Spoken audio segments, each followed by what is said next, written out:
ഇപ്പൊ കപ്പിൾസ് ആണ് എന്തായാലും വഴക്കുണ്ടാവുന്ന സമയത്ത് ആദ്യം സോറി പറഞ്ഞത് കോംപ്രമൈസ് ചെയ്യുന്ന ആരാ ഇതിൽ? ഞാൻ തന്നെ. ഇവിടെ അതില്ല, കോംപ്രമൈസ് എന്ന് പറയുന്ന സംഭവമേ ഇല്ല.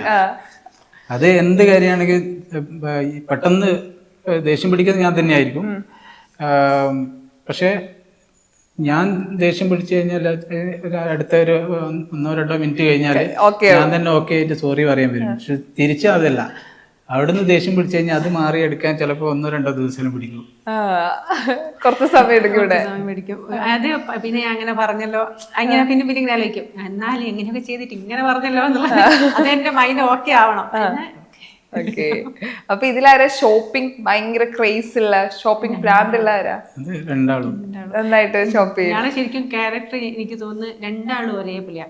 കാരണം എനിക്ക് ഞാളെ ഏജ് വെച്ചിട്ട് ഇങ്ങനെ ഇപ്പൊ ഇത്രേ ഡ്രസ്സിങ് ആയാലും എൻജോയ് ചെയ്ത് നടക്കുന്ന ആൾക്കാർ എനിക്ക് തോന്നുന്നു എന്റെ യൂട്യൂബ് കാണുന്ന അധികം ആൾക്ക് ഭയങ്കര നെഗറ്റീവ് അടിക്കുന്ന പോലെ സെയിം എന്റെ ഏജ്. ഞാൻ ഇതിൽ നോക്കിയാൽ അറിയാം ഏത് ഏജുകാരാണ് നമ്മളെ വീഡിയോസ് കാണുന്നത്. അപ്പൊ അതിലധികവും ഇങ്ങനെ തന്നെ 35-നും 45-നും ഇടയിലുള്ളതാണ് അധികവും. അപ്പൊ ഏകദേശം ഞാൻ ഏജിലുള്ള എല്ലാം ഉണ്ട്. അപ്പൊ ഒരിക്കലുള്ള എനിക്ക് ചില സമയത്ത് നെഗറ്റീവ് എനിക്ക് ഓരോ ഫ്രസ്ട്രേഷൻസ് ആയിരിക്കാൻ ചിലപ്പോൾ. കാരണം എന്താ വെച്ചാൽ ഞാൻ എന്റെ ഓൾറെഡി റീൽസ് കണ്ടറിയാം. ഞാൻ റീൽസ് എടുക്കും എങ്ങനെ വേണേ നടക്കാൻ ഇഷ്ടപ്പെടുന്ന ഒരാളാണ് ഞാൻ. സെയിം ഏജ് ആവുക, നമ്മൾ മരിച്ചു പോകും, അത് ഞങ്ങളെ ഇതിലില്ല. ഏജ് ആവുന്ന ഒരു സംഭവമേ ഞങ്ങൾ ആലോചിക്കില്ല. ഇത്ര ഏജ് ആയിട്ടും മനസ്സിൽ ഏജ് ആവില്ല എന്ന് പറയില്ലേ? അത് ഞാൻ എപ്പോഴും പറയുന്ന ഇതാണ്. നമ്മള് ഇപ്പം കുഞ്ഞുവിനോട് ഞാൻ ചിലപ്പം പറഞ്ഞത് ഇടയ്ക്ക് പറയാ, അച്ഛൻ്റെ അവിടെയൊക്കെ നരച്ചിട്ടുണ്ടല്ലോ. അപ്പോൾ നമ്മളിപ്പോ ചെറുപ്പമായി നിന്ന് കഴിഞ്ഞാൽ നമുക്ക് അതിന്റെ ഒരു ഇതുണ്ടാവുള്ളൂ. നമ്മളെല്ലപ്പോ ആ രീതിയിൽ തന്നെ കൊണ്ടുപോകും. ഡ്രസ്സ് ആയാലും എന്ത് സാധനങ്ങളും രണ്ടാൾക്കും ഇഷ്ടമാണ് വാങ്ങിക്കാൻ. ഞാൻ ചില സമയത്ത് ഞാൻ തന്നെ പറയുന്ന ഇങ്ങനെ വാങ്ങിയാൽ ശരിയാവൂല കേട്ടോ. അത് ഇപ്പൊ ബർത്ത്ഡേ ആയിക്കോട്ടെ, അല്ലാത്ത എന്തെങ്കിലും ആയിക്കോട്ടെ, എന്ത് കാര്യം ഉണ്ടെങ്കിലും പർച്ചേസ് ഭയങ്കര ഇഷ്ടമാണ് രണ്ടുപേർക്കും. ഇഷ്ടമാണ്. പിന്നെ ബ്യൂട്ടി പാർലർ പോകാൻ ഇഷ്ടമാണ്, കോസ്മെറ്റിക് ഐറ്റംസ് ഇഷ്ടമാണ്, എല്ലാം സൈഷ് എല്ലാം ഇഷ്ടമാണ്. ഇങ്ങനെ എന്ത് കാര്യങ്ങളും ചെയ്യുന്ന ഇഷ്ടമാണ്. അങ്ങനെ ചില ബാക്കോട്ട് വെക്കുന്ന ഒരാളോ അല്ലെങ്കിൽ എന്നോട് അത് ഇടണ്ട, ഈ സ്ലീവ്ലെസ് ഇടണ്ട, അങ്ങനെ ഒന്നുമില്ല. അതുകൊണ്ട് തന്നെ രണ്ടാൾക്കും വാങ്ങിക്കാനും ഇഷ്ടമാണ്. ചില ആൾക്കാർ വെച്ചാൽ ഹസ്ബൻഡ് വാങ്ങിക്കൂല, അങ്ങനെ ഉണ്ടാവുമല്ലോ. ഇവിടെ അതില്ല. ഞാനധികം വാങ്ങിക്കുന്നുണ്ടെങ്കിൽ സൈഷൊന്നും വാങ്ങിക്കും. അപ്പൊ നിങ്ങൾ യാത്രകളൊക്കെ പ്ലാൻ ചെയ്യുകയാണെങ്കിൽ അതിലെപ്പോഴും കൺഫ്യൂഷൻ ഉണ്ടാക്കുന്ന ആരാ കൂടുതൽ? യാത്ര പോകുന്ന സമയത്തും യാത്രകൾ പ്ലാൻ ചെയ്യുന്ന സമയത്തും കൂടുതൽ ഡൗട്ടൊക്കെ ചോദിച്ച് കൺഫ്യൂഷൻ ഉണ്ടാക്കുന്ന ആരാ? അത് മിക്കവാറും ഞാൻ തന്നെയായിരുന്നു. ഡൗട്ട് എന്ന് പറഞ്ഞാൽ ഇവര് ചിലപ്പം കുറേ സ്ഥലങ്ങളൊക്കെ പ്ലാൻ ചെയ്തിട്ടുണ്ട്. പക്ഷേ ഞാൻ അതിന്റെ പ്രാക്ടിക്കൽ വശം എല്ലാം പറയും. അതാണ് ഇപ്പം ഇന്ന് സംഭവം.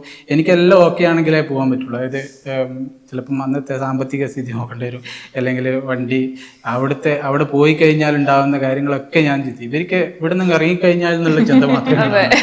അതുകൊണ്ട് ഞാൻ എല്ലാം കോംപ്ലിക്കേഷൻ ആക്കിയിട്ട് ചിലപ്പം പോകണ്ടെന്ന് എൻ്റെ മൈൻഡിൽ ആദ്യം ഉണ്ടെങ്കിൽ അതായി ഇവരെ ഇങ്ങനെ തീർപ്പിലാക്കി കൊണ്ടുവരും.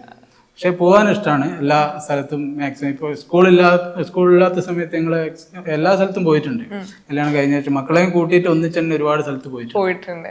ആരാണ് കൂടുതലായിട്ട് സർപ്രൈസ് ഒക്കെ കൊടുത്ത് ഞെട്ടിക്കുന്ന ആരാ ഇതില്?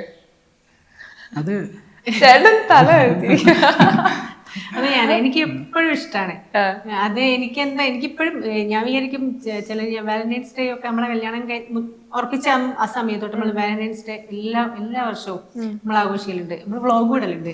അപ്പൊ ഞാൻ എൻ്റെ ഏജിലുള്ളവരൊക്കെ പറയാം എന്ത് വാലന്റൈൻസ് ഡേ ആ രീതിയാ ഒരിക്കൽ. പക്ഷെ ഞാൻ വിചാരിക്കും ഇത് ആരോടാ പിന്നെ പറയാ? പ്രണയത്തിനൊക്കെ നമുക്ക് ആഗ്രഹം ഉണ്ടാവില്ല, നമ്മൾ ആരോടാ പറയാ? ഹസ്ബൻഡിനോടല്ലാണ്ട് ആരോടാ പറയാ? അതായാലും പിന്നെ വെഡിങ് ആനിവേഴ്സറി ആയാലും ബർത്ത്ഡേ ആയാലും ഒക്കെ തന്നെ എനിക്കിഷ്ടമാണ് സർപ്രൈസ് കൊടുക്കാനും. എനിക്ക് കിട്ടുന്ന ഇഷ്ടമാണ്, അതും ഞാൻ പറയലുണ്ട്, തരാത്തേനൊക്കെ. ഞാനിതെല്ലാം പ്ലാൻ ചെയ്തൊക്കെ വെച്ചിട്ടുണ്ടാവും. പക്ഷെ സർപ്രൈസ് കിട്ടിയില്ല മറ്റേ കച്ചറിയാക്കും. അവസാനം ഞാൻ വാങ്ങിക്കൊണ്ടു സർപ്രൈസ് കൊടുക്കാൻ തന്നെ മൂഡിലുണ്ടാവും. അങ്ങനെ ഒന്ന് വാങ്ങിക്കണമെങ്കിലും സ്വയം എനിക്ക് അതായത് നമ്മളിപ്പോ സർപ്രൈസ് കൊടുക്കാം. പക്ഷെ എന്തായാലും ഞാൻ ഷോപ്പിലെത്തിക്കാൻ അന്നേരം വിളിക്കും, ഈ സാധനം പറ്റും, അതോടുകൂടി സർപ്രൈസ് പോകും. ലാസ്റ്റ് കിട്ടിയൊരു സർപ്രൈസ് എന്താ? കൊടുത്തൊരു സർപ്രൈസ് എന്താ? ലാസ്റ്റ് എനിക്കായിട്ടൊന്നും തന്നിട്ടൊന്നും ദേവൂല് ഫോൺ വാങ്ങിച്ചു സർപ്രൈസ്. പിന്നെ ഐഫോൺ എല്ലാം വാങ്ങി തന്നിട്ടുണ്ട് ബർത്ത്ഡേക്ക് ഒക്കെ. പക്ഷെ എന്നോട് തലേന്ന് പോയിട്ട് രണ്ടാളും കൂടി പോയിട്ട് ഇത് ഓക്കെ അല്ലേ എന്ന് പറയും. അത് ഓക്കെ എന്ന് പറയും. എന്താ വെച്ചാൽ ഡ്രസ്സ് വാങ്ങിക്കും, ഡ്രസ്സ് വാങ്ങി കൊടുക്കും. അത് പക്ഷെ അതൊന്നും സർപ്രൈസ് എന്ന് പറയാൻ പറ്റില്ല. കാരണം ഇവിടുത്തെ എല്ലാവർക്കും ഉള്ളൊരു പ്രത്യേകത അതാണ്. ഇപ്പം ബർത്ത്ഡേ ആയി കഴിഞ്ഞാൽ ഇന്നേ സാധനം കിട്ടും എന്നുള്ളൊരു പ്രതീക്ഷ ഉറപ്പുണ്ട് ആയിരിക്കും നമുക്ക് അപ്പൊ ഇതായിരിക്കും അതുകൊണ്ട് വരാൻ പോണേ. ഇതായിരിക്കും എന്നുള്ളൊരു അത് എല്ലാ എന്തെങ്കിലും ഒരു മൊമെന്റ് ഉള്ള സമയത്ത് എന്തെങ്കിലും ഒന്ന് കിട്ടുമെന്ന് അവർക്കറിയാം. അപ്പൊ അതുകൊണ്ട് വലിയ സർപ്രൈസ് ഒന്നും ആക്കാൻ പറ്റില്ല. പറ്റില്ല. മുന്നേ ആലോചിച്ച് വെക്കും. ഇവിടുത്തെ എല്ലാവരും ബർത്ത്ഡേ അറിയാം, എല്ലാ കാര്യങ്ങളും അറിയാം. ആലോചിച്ച് വെക്കും, സെപ്റ്റംബറിൽ അമ്മേന്റെ നെയ്യിലച്ഛന്റെ ഇതൊക്കെ അവർക്ക് അറിയാം. പിന്നെ നമുക്ക് സർപ്രൈസിന്റെ കാര്യമൊന്നുമില്ലല്ലോ. പിന്നെ വല്ല ഉറങ്ങിയങ്ങാൻ പോയിട്ടുണ്ടെങ്കിൽ കേക്കും കൊണ്ട് പോകുക, അത്രേ ഉള്ളൂ. ഓക്കെ, ഇപ്പം രണ്ടുപേരും നന്നായിട്ട് കുക്ക് ചെയ്യും. സജിശേട്ടൻ നന്നായിട്ട് കുക്ക് ചെയ്യുന്നറിയാം. സജിശേട്ടൻ കുക്ക് ചെയ്യുന്നതിൽ ഫേവറേറ്റ് ആയിട്ടുള്ള ഫുഡ്, അതായത് ചേച്ചി കുക്ക് ചെയ്യുന്നതിൽ ഫേവറേറ്റ് ആയിട്ടുള്ള ഫുഡ് ഏതാ? സാമ്പാർ. എല്ലാവരും ഇവിടെ എല്ലാവർക്കും സജിശേട്ടൻ സാമ്പാറാണ്. നല്ലായിരിക്കും സജിശേട്ടൻ. എനിക്ക് തോന്നുന്നത് ഓഫീസിലായിക്കോട്ടെ എന്റെ വീട്ടിലായിക്കോട്ടെ ഒക്കെ സാമ്പാർ സൂപ്പറായിട്ട് വെക്കും. ഓക്കെ, ഞാൻ വെക്കുന്നത് ഇവര് എരിശ്ശേരി, അത് പല പല ടൈപ്പ് എരിശ്ശേരി, അത് എനിക്ക് അറിയില്ല. അത് അതിലേക്ക് ഒരിക്കലും എനിക്ക് കടന്നു ചെല്ലാൻ പറ്റിയില്ല. അത് ഏത് സാധനമാണെങ്കിലും, ഇപ്പം കായാണെങ്കിലും വെള്ളരി ആണെങ്കിലും അതെല്ലാം വെച്ചിട്ട് അതൊരു ടിപ്പിക്കൽ എന്താ പറയാ കൊലാണ്ടി നാടൻ സ്റ്റൈലാണ്. അത് ആ കറി ഏതിലാണെങ്കിലും എരിശ്ശേരി ആ ടേസ്റ്റിൽ ഉണ്ടാക്കും. അതാണ് കറിയിൽ. പിന്നെ ചിക്കൻ എന്ന് പറയുന്നത് അങ്ങനത്തെ സാധനമൊക്കെ ഞങ്ങൾ രണ്ടായാലും അത് കുറെ നിരീക്ഷണങ്ങൾ കൂടി ഉണ്ടാക്കിയതുകൊണ്ട് അങ്ങോട്ടും ഇങ്ങോട്ടും ചോദിച്ചിട്ടാണ് എന്ത് ചെയ്യുക. കിച്ചണിൽ ഏകദേശം എല്ലാ കാര്യങ്ങളും നമ്മൾ അങ്ങോട്ടും ഇങ്ങോട്ടും ഈക്വൽ ആയിട്ട് തന്നെയാണ് ചെയ്യുക. അപ്പോൾ ഒരാള് ചോറ് വെക്കുന്ന സമയത്ത് ഞാൻ കറി വെക്കുന്ന സമയത്ത് ഉപ്പേരി വെക്കും. അത് എന്തായാലും എല്ലാ ദിവസവും ഞങ്ങൾ കിച്ചണിൽ തന്നെ ഉണ്ടാവും. പല കപ്പിൾസും ആഗ്രഹിക്കുന്നതാണ് ഇതുപോലെ ഒരുമിച്ച് കുക്ക് ചെയ്യുന്നത്. ഇതുണ്ട്, ഞാൻ തീരെ ഒറ്റയ്ക്ക് ഒരിക്കലും ആവലില്ല. അങ്ങനെ ആയതുകൊണ്ട് എനിക്ക് ലൈഫ് മടുത്തിട്ടുണ്ടാവും. കാരണം ഇതിങ്ങനെ വലിയ ദിവസം തന്നെയല്ലേ മതിയാവും നമുക്ക്. പക്ഷെ ഇവരോട് ഡെയിലി ഞങ്ങൾ ഒരുമിച്ച് എഴുന്നേറ്റ് ഫുഡും കാര്യങ്ങളെല്ലാം രാവിലെ ഒരുമിച്ച് എല്ലാ പരിപാടിയും. ഇവര് ഓഫീസ് പോകുന്ന ടൈം ഞാനും ഫ്രീ ആവും. എഡിറ്റിങ്ങും കാര്യമൊക്കെ ഉണ്ടാകുന്ന സമയത്ത് എഡിറ്റിംഗും വീഡിയോ ഒക്കെ ചെയ്യുന്നത് ചേച്ചി സൈഷറിനും ഹെൽപ്പ് ഉണ്ട്, രണ്ടാളുണ്ട്. പിന്നെ അതേപോലെ തന്നെ രാവിലെ എല്ലാ പരിപാടിയും കഴിഞ്ഞിട്ട് ഫ്രീ ആയി വൈകുന്നേരം വന്നിട്ടുണ്ടെങ്കിൽ എന്തെങ്കിലും ഉണ്ടെങ്കിൽ രണ്ടാളൂടെ തന്നെ ചെയ്യും. ഒരിക്കലും ഒരുമിച്ചല്ലാതെ ഇപ്പൊ സൈയുടെ നേരത്തെ ലിൻസിസ്റ്റർ കേസ് പറഞ്ഞ പോലെ എന്റെ വീട്ടിലുള്ള പോലൊക്കെ ചോദിക്കും. ഇപ്പൊ എന്റെ ഷോൾഡർ പൊട്ടിയിട്ടുണ്ടായിരുന്ന സമയത്ത് അപ്പൊ എന്റെ വീട്ടിലോട്ട് പോകണമെങ്കിൽ അതിന് ഓനും വരേണ്ടി വരൂലേന്ന് തീരെ നിന്നിട്ടൊന്നുമില്ല. വിട്ടിട്ട് എനിക്കൊന്ന് ഈ 4 കൊല്ലത്തിനിടയ്ക്ക് ഒരു ദിവസം അങ്ങനെ ഉണ്ടാവും. അല്ലെങ്കിൽ എന്റെ വീട്ടിലോട്ട് വരും. ഇല്ലെങ്കിൽ ഞാനൊന്നും മാറി നിന്നില്ല. പിന്നെ ഇവർക്ക് ആരുമില്ല, എനിക്കും ആരുമില്ല. മനസ്സിലാവും. അതുകൊണ്ട് തന്നെ കുഴപ്പമില്ല. എനിക്കും അച്ഛനും അമ്മയൊന്നുമില്ല.